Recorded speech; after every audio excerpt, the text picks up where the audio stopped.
Constitution पर हरफ आए, सबसे पहली आवाज इंडिया इस्लामिक कल्चर सेंटर से उठनी चाहिए। जब कभी औकाफ की जायदाद को हड़पने, गसब करने, हुदूद है उनको मुतय्यन करने या उसकी जो प्रॉपर्टीज है उनको कम करने की बात की जाए तो उसकी सबसे पहले आवाज इंडिया इस्लामिक कल्चर सेंटर से उठनी चाहिए।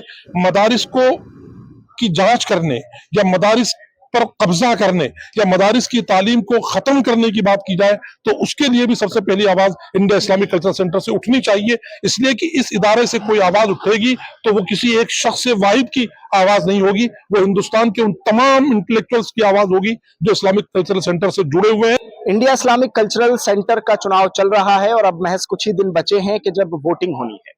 मेरे साथ इस वक्त बातचीत करने के लिए डॉक्टर आजम बेग साहब मौजूद हैं। ये भी इंडिया इस्लामिक कल्चर सेंटर में अपनी किस्मत आजमा रहे हैं, इस्लामिक कल्चर सेंटर की खिदमत करना चाहते हैं।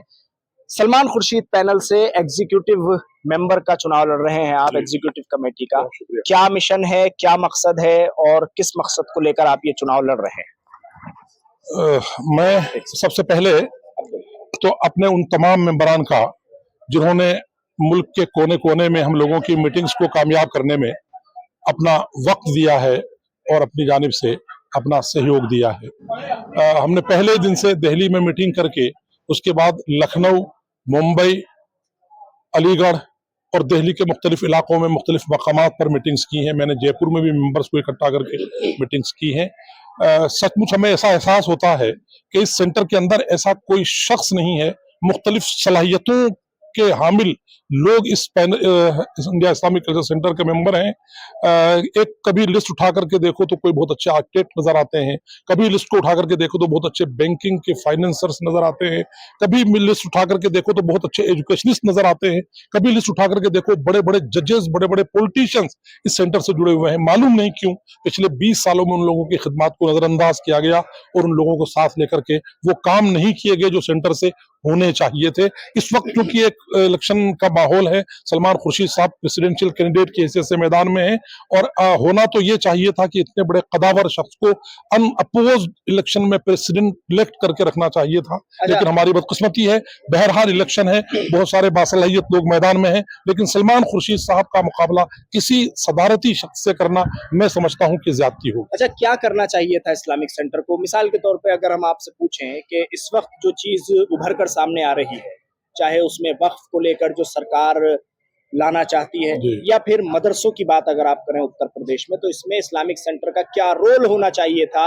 आप क्या समझते हैं? मैं ये समझता हूँ कि हिंदुस्तान के मुख्तलिफ माहौल में जो माहौल बना है इसमें मुख्तलिफ जमातें इन तमाम मामलात पर और मसाइल पर आवाज उठाती हैं, लेकिन जमातों की अपनी महदूद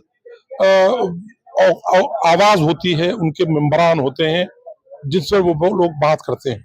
इस्लामिक सेंटर एक ऐसा इदारा था जहां से आवाज उठती तो पूरी मिल्लत, पूरा मुल्क, पूरा देश, तमाम पॉलिटिकल पार्टी उस पर ध्यान धरती और उस आवाज को सुनती। इस्लामिक सेंटर को हर मरहले पर, बाद में भी, पीछे भी और आगे भी, मैं समझता हूं कि ऐसा करना चाहिए कि जब कभी कॉन्स्टिट्यूशन पर हरफ आए, सबसे पहली आवाज इंडिया इस्लामिक कल्चर सेंटर से उठनी चाहिए। जब कभी औकाफ की जायदाद को हड़पने, गसब करने या उसके जो हुदूद है उनको मुतय्यन करने या उसकी जो प्रॉपर्टीज है उनको कम करने की बात की जाए तो उसकी सबसे पहले आवाज इंडिया इस्लामिक कल्चर सेंटर से उठनी चाहिए।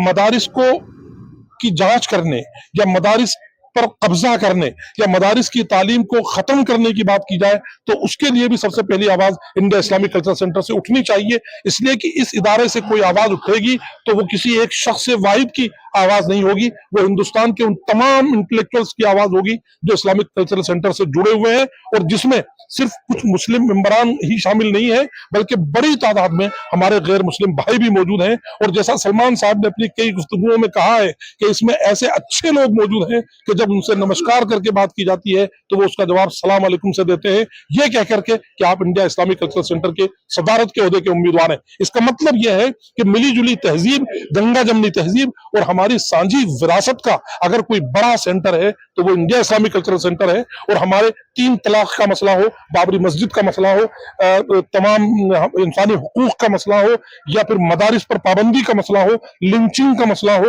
या वक्फ बोर्ड का मसला हो, इन तमाम मसाइल पर कोई मुत्तहिद आवाज अगर इंडिया इस्लामिक कल्चरल सेंटर उठाता है तो मैं समझता हूं कि इंडिया इस्लामिक कल्चरल सेंटर की वो आवाज प्रधानमंत्री कार्यालय तक पहुंचेगी और हमारे इश्यूज को सॉल्व करने में हमें बड़ी हद तक हमारे गैर मुस्लिम भाइयों का भी ताउन मिल सकेगा। इस वक्त क्योंकि इलेक्शन है, मैं एक कैंडिडेट की हैसियत से मौजूद हूं। इंडिया इस्लामिक कल्चरल सेंटर की एग्जीक्यूटिव कमेटी के बैलेट नंबर 4 पर मेरा नाम डॉक्टर आजम बेग की शक्ल में मौजूद है। मेरे लिए अच्छी बात यह है कि मैं 1992-93 में अलीगढ़ मुस्लिम यूनिवर्सिटी स्टूडेंट यूनियन का प्रेसिडेंट रह चुका हूं। उसके बाद से अब तक पिछले 30 सालों में बेलौस एजुकेशन के मैदान में मैंने काम किया है।